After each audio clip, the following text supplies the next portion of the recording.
There have been this particular year an increase in cases of racism in social media.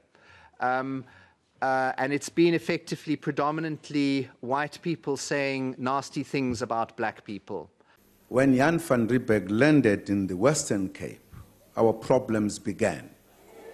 It's a historic fact. We are not calling for the slaughtering of white people, at least for now.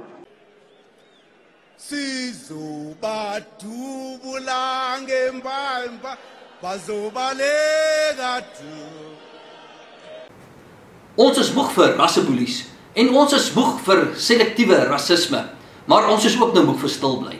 En daarom het Solidariteit besluit om 'n massaklag by die Menseregtekommissie te gaan lê oor selektiewe rasisme. En ons wil hê jy moet deel wees van daardie klag. Dis die regte ding om te doen.